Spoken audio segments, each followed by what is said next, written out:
Hey guys, what's up? As I promised with the other video with the Tindangles, that would be quite a long video. It ran into about almost 16 minutes. So here we go, we have the Jack Knights for this video. The first is Jack Knight of the World Skull. This is a Link 3 light Cyverse monster. It's quite interesting because you don't see Cyverse monsters outside of Yusaku's at the moment. So this might be a nice little new precedent that they're running. It has 3000 attack. The link points are bottom left, bottom and bottom right. So these are all in your zones. And requires 2 or more Jack Knight monsters. You can only use the third effect of this card's name once per turn. While there are no cards in the same column as this card, it can attack directly. To have this much attack and do this could be potentially game-ending. If you play this card right, this makes zone placement incredibly important for this card. However, it can also be limiting considering that it can only initially access one of the 2 extra monster zones. The second effect is, while this card in the extra monster zone is not pointing to a card, it cannot be destroyed by effects or targeted by opponent's card effects. This is an example of a link monster that does not seem to benefit from any monsters being linked to it. This is why the points are pointing to your zones. Alternatively, this card is better made as a secondary link monster if you're running fewer spell and traps, as you can achieve this condition more easily. Its third effect is you can send one card you control in the same column as this card to the graveyard. Special summon one Jack Knight card from your deck in face-up defense position.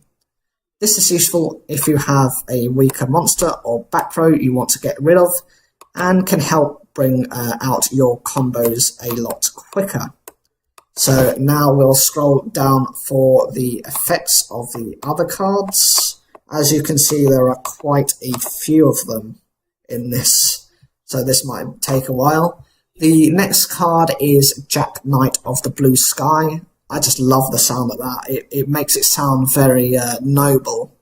It's a level 5 light psychic with 2000 attack and 2500 defense. This card's name can only be summoned by its first effect once per turn, and this card's name second effect can only be used again once per turn. The first effect is, if the column has 2 or more cards in it, you can special summon this card from your hand to that column. This takes zone placement to a new level. In order to benefit from this effect, you might have to place a face-down card in the same column as an opponent's monster or back row to use it. The second effect is, if this card is normal or special summoned from the hand, you can add from your deck to your hand a Jack Knight card with a different name except Jack Knight of the Blue Sky, equal to the number of your opponent's cards in the same column as this card. This means you can benefit from searching up to 2 of these cards, but this can be quite situational.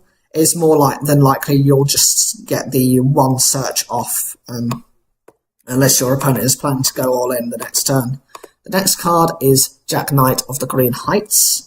This is a level 6 light psychic with 2100 attack and 1600 defense.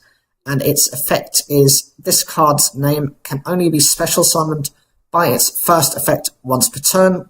The first effect is, if a column has 2 or more cards in it, you can special summon this card from your hand to that column. The second effect is, when this card declares an attack on an opponent's monster in the same column as it, you can target one Jack Knight monster in your graveyard, add that monster to your hand. This first effect is embedded within all of them, and the second effect enables you to recover your resources, especially for later, especially if your opponent has built up their field. The next card is the bulky looking one out of them actually. It's Jack Knight of the Flickering Flame. This is a level 6 light psychic monster with 800 attack and 3000 defense. Its effect reads, this card's name can only be special summoned by its first effect once per turn. Its first effect is, if a column has 2 or more cards in it, you can special summon this card from your hand to that column. The second effect is if an opponent's card that's in the same column as this card leaves the field or is destroyed by battle, you can special summon one Jack Knight monster from your hand. This helps to summon some of your higher level monsters, especially since your opponent might run cards that destroy their own cards, not realizing that this will enable you to summon off their ignorance, shall we say. Next card is Jack Knight of the Yellow Bloom. This is a level 7 light psychic monster with 2200 attack and 2800 defense. From the looks of it, this looks like the mid-range attacker, because it tends to be like the closest between its attack and defense. And its effect reads, this card's name can only be special summoned by its first effect once per turn. First effect is, if a column has 2 or more cards in it, you can special summon this card from your hand to that column. And its second effect is, banish one Jack Knight monster from your graveyard and target one spell or trap card in the same zone as this card. Destroy that card. This is situational at best. Your opponent is not likely to want to place back row in this column unless either they aren't aware of this card or they've already set a card to that particular zone and you happen to have this card, you draw it maybe the next turn. I hope that they run some form of column changing cards so that you can perhaps benefit from their effects more easily. As it looks at the moment, once they're stuck in a zone, that's pretty much them used. Exactly. So the next card is Jack Knight of the Crimson Lotus. This is a level 7 psychic monster with 2300 attack and 2600 defense. Again, another one of those very balanced cards. Its effect reads, this card's name can only be special summoned by its first effect once per turn. If a column has 2 or more cards in it, you can special summon this card from your hand to that column. Its second effect is, you can banish one Jack Knight monster from your graveyard, then target one face-up monster in the same column as this card. Destroy that monster. This is still very restrictive and is only useful at certain times. It's again, until they start, putting more zone changing position effects into generic cards. I can see this being a potential problem. The next card is Jack Knight of the Purple Dusk. This is a level 8 light psychic monster with 2500 attack and 2000 defense. And its card effect reads, this card's name can only be special summoned by its first effect once per turn. And this card's second effect can only be used once per turn. The first effect is, if a column has 2 or more cards in it, you can special summon this card from your hand to that column. Its second effect is a quick effect. This is, you can target one Jack Knight monster you control, banish that monster until your next standby phase, then add one Jack Knight monster from your deck to your hand, except Jack Knight of the Purple Dusk. The second effect enables you to protect a lower strength Jack Knight whilst conducting a search, preventing your opponent from attacking into a weaker one. This, outside of the Link monster, is probably considered the main boss monster, and enables the deck to work and piece itself around each other. The problem is that these cards rely on your opponent to go first. Therefore, since it is a very reactive deck at the moment, it could be limited in use unless your opponent decides to go all in, and then you can stop them on your turn. The fact that they can summon themselves from the hand is quite good, considering the levels of them are all greater than 4. That makes them impossible to, normal summon outside of, basic tribute summoning. So to have this kind of special summon effect is a good idea. But again, it will require you sometimes to force you to maybe set a card in a particular column that you might not want to at that particular moment in order to summon it. And of course, in doing so, your opponent can then trigger something to destroy your back row. That will result in wasting resources. And this is very much a deck that forces, I know a lot of players like to set their spell and traps, at main phase 2. That means they've gone all in, they've done all they can, and then they can kind of analyze their situation. This will force you to kind of use, set cards in your back row during your main phase 1, which puts you at much greater risk.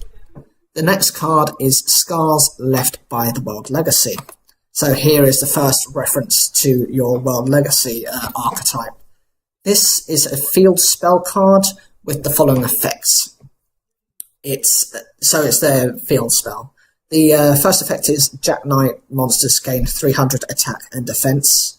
This is a very standard boost. You see this within most field spells, if not pretty much most of them. It's not much to say about it. It's a nice little boost when you can get it, but it's not going to be winning any prizes for best field spell in the world, anytime soon. The second effect is, once per turn, you can discard one Jack Knight monster or World Legacy card and draw one card. This then helps to stop you from having a perhaps bricked hand, which I can easily see with this deck, and they can access each other through the graveyard. Its third effect, and please make sure, if you have not listened to a word I've been saying within this, and this is, shut up Peter, you're speculating too early, these cards will probably be much greater than you think. Listen to its third effect, because it is an incredible effect. You can banish six different, you have to note, Jack Knight monsters from your graveyard and or face up on your side of the field. Send all cards in your opponent's hand and in their extra deck to the graveyard. This is a very powerful effect. Getting rid of your opponent's entire hand makes it difficult to come back from, and even if they do, removing all extra deck monsters makes it impossible for them to come back. If they at least had their extra deck, they could, luck of the cards or something, heart of the cards, draw into, tour guide, and suddenly go into something, that a rank 3 that suddenly gets them something, or some way. At the moment, you have to keep in mind there are only 6 of these, 7 if you include the Link monster, but some have searching effects, such as Blue Sky, who can search for up to 3 cards, Flickering Flame, that summons a Jack Knight from the hand, and obviously Purple Dusk, that searches from the deck. Used correctly, you can get these cards out very easily. The next card is Key to the World Legacy. This is a continuous spell card that says, when this card is activated, you can target one of your banished Jack Knight monsters or World Legacy cards, add that card to your hand. This could be useful if for some reason your opponent is able to survive the effect of the field spell, and gives instant access to it by bringing it back to your hand. The second effect is, if you control a Jack Knight monster, the activated effects of your opponent's trap cards in the same column as that monster are negated. The second effect can be useful. You're gonna pick out as your Jack Knight could be protected, and even if you have destroyed by monsters, you can replace them in this zone to keep the particular protection. The next card is Whispers of the World Legacy. This is a continuous trap card with the following effect. The first effect is, when this card is activated, you can target one level 6 or higher monster on the field. That monster gains 1000 attack and defense until the end of the turn. This can make them over 3000 and can defeat a decent set of monsters. The second effect is, if you control a Jack Knight monster, the activated effects of your opponent's spell cards in the same column as that monster are negated. This is useful for the same reason as the previous card. The last card is the True Depths, Sleeping Inside the World Legacy. This is a continuous trap card that says, For its first effect, when this card is activated, you can target one level 5 or higher monster in your graveyard. Special summon that monster. When this card leaves the field, destroy that monster. This acts like a very specific Call of the Haunted, but works well with the Jack Knights as they all meet this specific criteria. The second effect is, if you control a Jack Knight monster, the activated effects of monsters your opponent controls in the same column as that monster are negated. This works well for the same reason as the others, and can be used to respond to monster effects. Now, here's another slight point I would like to make in relation to these three negation effects. There was a character, one of the Dark Signers in the Yu-Gi-Oh! 5D's anime, that it was during the Dark Signer arc when Akiza was facing her opponent.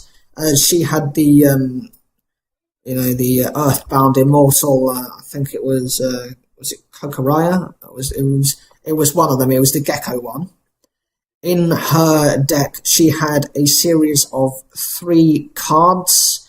She had like a 3-card combo. One of them was a reptile monster that prevented the summoning of monsters. There was a trap that negated the effects of spell cards. And there was I think there was a spell card that also prevented the activation of trap cards.